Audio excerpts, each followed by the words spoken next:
Bien, también ligado a lo que estaba diciendo. También aparece, me parece, un problema terminológico, una denominación que acompaña esta cuestión de los intelectuales cada vez que el tema aparece discutido. Yo diría, por un lado, está más o menos reconocido que la palabra aparece a partir de la affaire Dreyfus, que ese es el momento en el que por primera vez aparece esa palabra, y cualquier uso de esa palabra anterior a ese momento puede ser considerada anacrónica, si bien existen, desde luego, antecedentes importantes, como por ejemplo el libro de Legoff, ¿no? El libro de Legoff, que entre nosotros publicó Urbema, me acuerdo, que se llamaba Los intelectuales en la Edad Media, que hacía, de hecho, un tipo de relativamente anacrónica, y que luego eso dio lugar a otro tipo de libros que repitieron es decir, utilizar el término intelectuales en momentos y en sociedades donde ese término no era usado para definir esa función. Juntamente entonces con esta decisión de llamar de ese modo a esa duración que se estaba estableciendo, la pregunta está ligada a de qué manera pensamos que el libro se hace cargo, elude, critica lo que han sido algunas de las decisiones de esa historia, algunas de las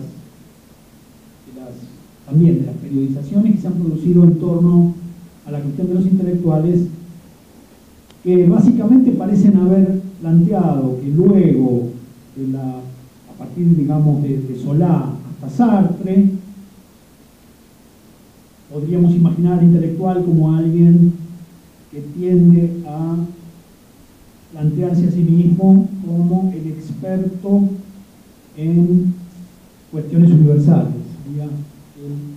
intelectual sería aquel que es capaz de intervenir en un campo amplísimo de cuestiones y por su propia autoridad en un campo determinado puede intervenir entonces en un circuito amplísimo de discusiones públicas. Esto que podríamos llamar el intelectual universal, al que muchos han dado por, no diría muerto, no es muy fuerte, pero sí por lo menos, digamos, cerrada su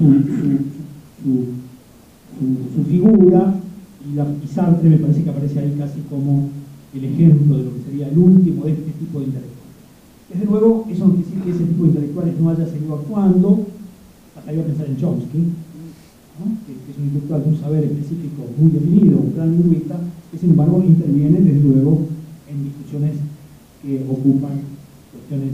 múltiples. Sin embargo, en determinado momento, yo recuerdo una conversación entre Deleuze y Foucault, en un momento determinado, en torno a esta transformación, aparece la noción de que el intelectual sería en verdad, o definiría su función en términos de un saber específico, y que el intelectual tendría una actividad política a partir de la politización de un campo propio. Miraría lo social a partir de una suerte de laboratorio específico que tendría como campo de su propia actividad, y que ese campo de su propia actividad le daría una suerte de modelo microscópico del funcionamiento general de las relaciones de poder, de las relaciones de fuerza, y que es a partir de ahí donde empezaría entonces a definirse la figura del intelectual. Esta suerte de intelectual sería un intelectual específico, sería alguien que intervendría no a partir de un saber universal, sino a partir de un saber específico,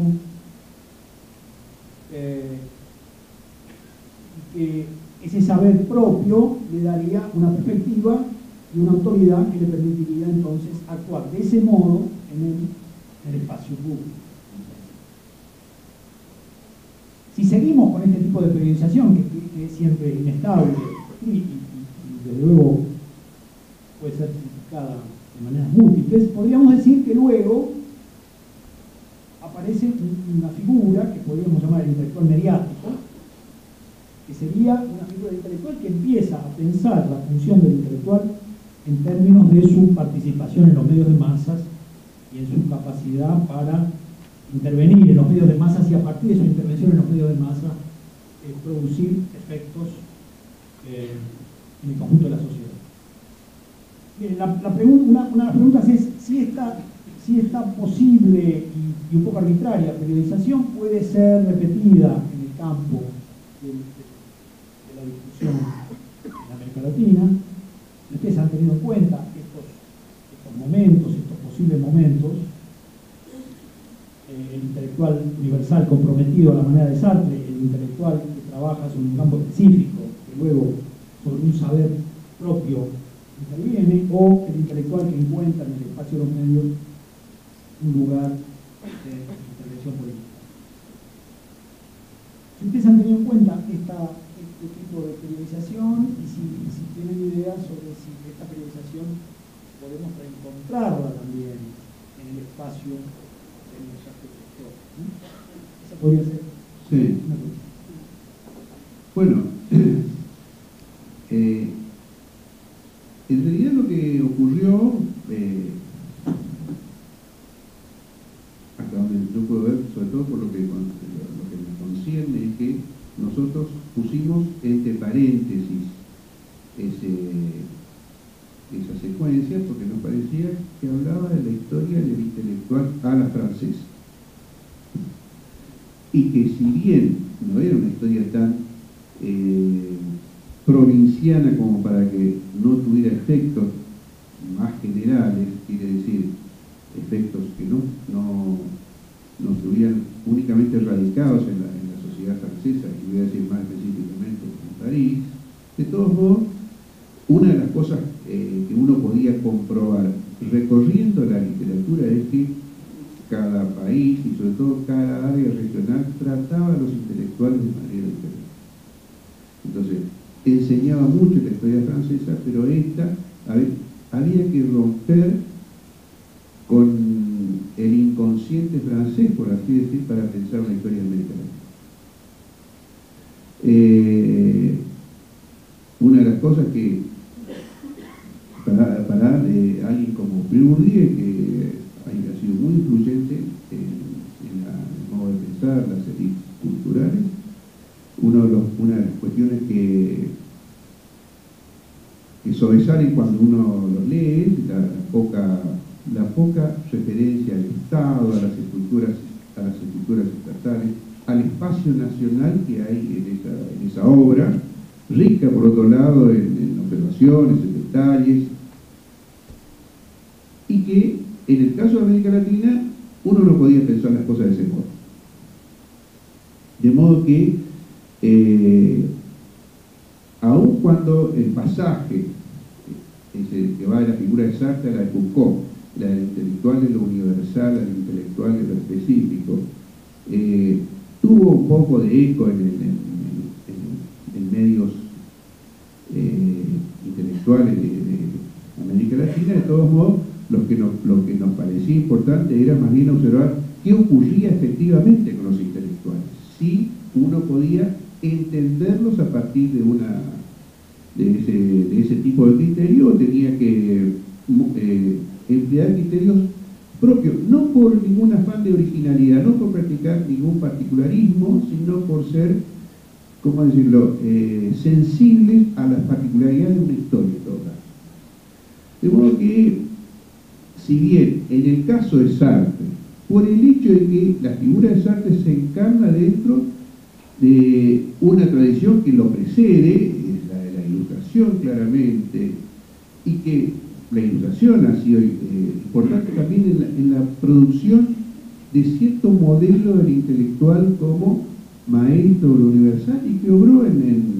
nuestros países, ¿no? Para tomar un término de Bauman, la imagen del intelectual que legisla sobre el mundo, sobre todas las cosas del mundo, el que puede juzgar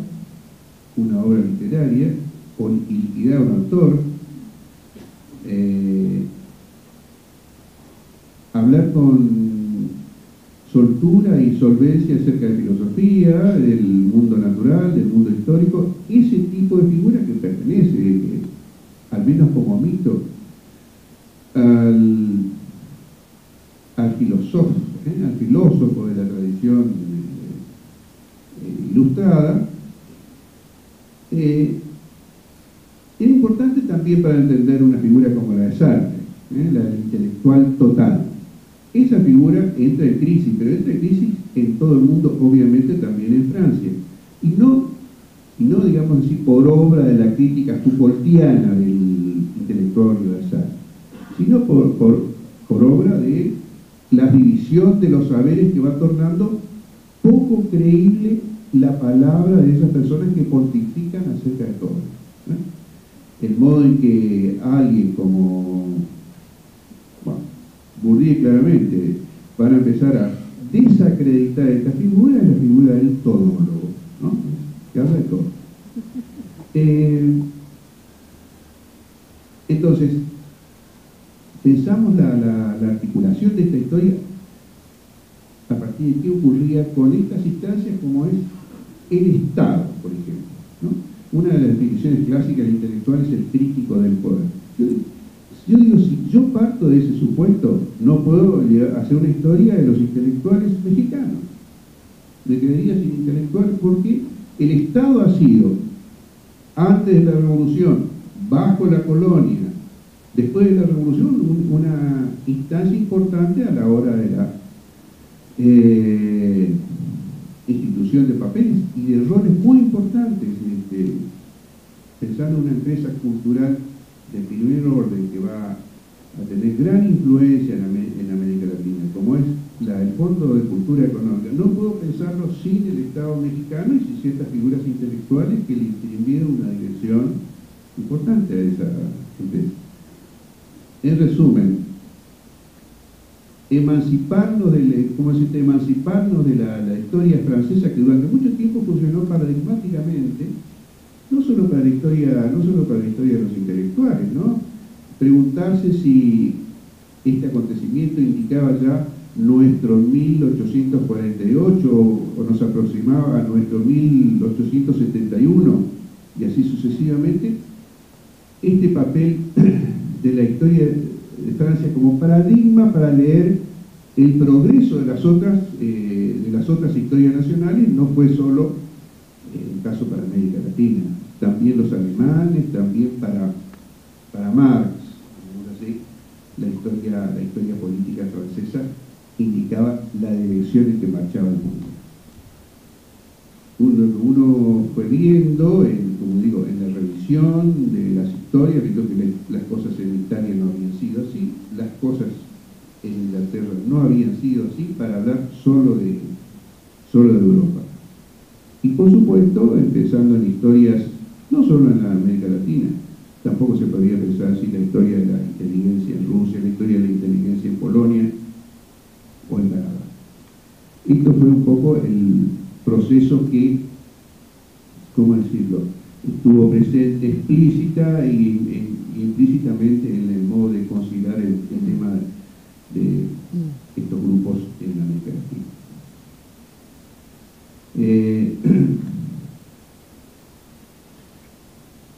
Bueno, el caso de Dreyfus tiene, uno no puede reducirlo a un episodio solo de la historia nacional francesa, ¿no? Porque hay momentos en que esa noción de intelectuales adquiere una resonancia, sobre todo en los países latinos en Europa y en América Latina. A partir de un momento muy temprano, después de 1898, la palabra intelectuales tiene circulación extendida, amplia, se usa muy rápidamente en Hispanoamérica, y hacia los años 20 ya se habla de intelectuales